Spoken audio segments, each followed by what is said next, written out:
Hello guys, అందరూ ఎలా ఉన్నారు? నేను విరుచుతా. సో ఈరోజు వీడియో ఏంటంటే, కింద మాకు తెలిసిన ఒక అంకుల్కి చాలా బ్యాక్ పెయిన్ వస్తుంది. లైక్ బ్యాక్ మొత్తం లాక్ అయిపోయింది, మొత్తం బెడ్ పైన ఉంటున్నారు 2 days నుంచి. సో కొంచెం పెయిన్ ఎక్కువ ఉందని చెప్పి అంబులెన్స్కి కాల్ చేయమన్నారు. సో అతని ఫోన్ నుంచి కాల్ చేస్తే మేము హాఫ్ అన్ అవర్ ముందు కాల్ చేసాం. ఇప్పుడు 1:24 అవుతుంది. 1కి కాల్ చేస్తే బ్యాక్ పెయిన్ ఎమర్జెన్సీ కాదని చెప్పి 1.5 hour తర్వాత వాళ్ళే కాల్ చేస్తున్నారు. సో ఒకసారి చూపిస్తాను. 1.5 hour తర్వాత కాల్ వస్తే అసలు ఏంటి ప్రాసెస్ ఇక్కడ అనేది చూస్తే వీడియోలో ఇంకా. సో ఫైనల్గా 1కి కాల్ చేస్తే కొంచెం అది ఎమర్జెన్సీ కాదు కదా బ్యాక్ పెయిన్ అని చెప్పి లేట్గానే వస్తా అన్నారు. సో అంబులెన్స్ అప్పుడు లేదన్నారు. సో ఫైనల్గా 2:35కి వచ్చింది. సో వన్స్ రాగానే ఆ బ్యాక్ పెయిన్ వల్ల ఇంకేమైనా బాడీలో మూమెంట్స్ అవ్వట్లేదేమో అని చెక్ చేసింది.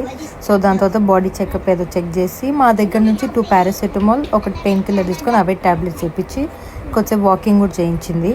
సో దాని తర్వాత ఆయన ఏం చెప్పినారో యాజ్ ఇట్ ఈస్ అది రాసుకుంది. సో మొత్తానికి 1.5 hour ఎంతసేపు ఉన్నారు. ఇప్పుడు వెళ్ళిపోతుంది.